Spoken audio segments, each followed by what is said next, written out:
think it's a really helpful tool for them to use, especially starting out on campus. It'll have their schedule available. It'll have directions for them to different buildings if they don't know their way around campus yet. They'll be able to schedule appointments with their advisors through there, and there'll be like to-do lists. And the study buddy feature, I think a lot of students are really interested in because they're interested in meeting new people and getting into that group atmosphere. So if students get onto the app today, they'll see some to-dos to remind them about picking up their campus ID at the end of the day or visiting our end of the day resource fair. One of the helpful tools in the app is they can see their class schedule. They won't be able to see it until tomorrow because it takes a little bit to load, but before they leave for the day, we're definitely going to remind them, hey, you just made this course schedule today. Just as a reminder, if you download and activate the app, you'll be able to see that course schedule in there tomorrow. I also manage the to-dos, which is sort of reminders and nudges that we provide to students. Some of them are a little bit more fun, kind of helping them remember to get involved. We have something called an involvement fair in the first couple of weeks of class, so there's a to-do to remind them to do that. As we move towards some more important deadlines, we're also going to try to put things in there, deadlines in the to-dos like paying tuition and registering for classes, and so we'll hope that that'll help students sort of stay on top of their deadlines a little bit better. And we also have a number of to-dos scheduled for students between their NSR dates and when they come back to campus. There are a few helpful things.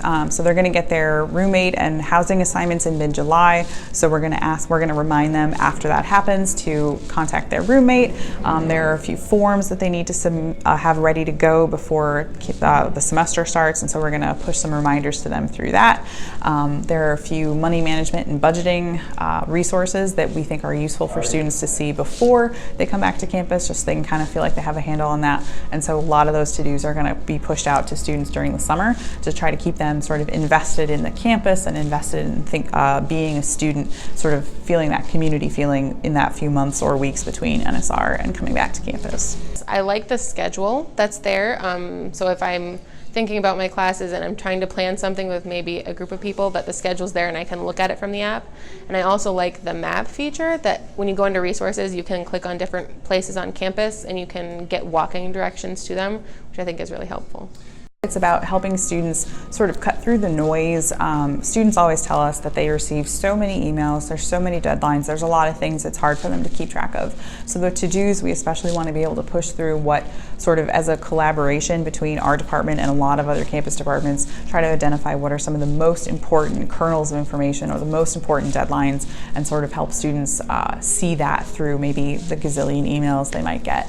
In addition to things like those campus resources, there's a really cool part of the app called Study Buddies where they're able to connect with other students in their classes who are also using the app.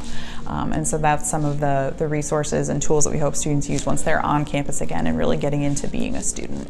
I like that it has so many different resources available from one app.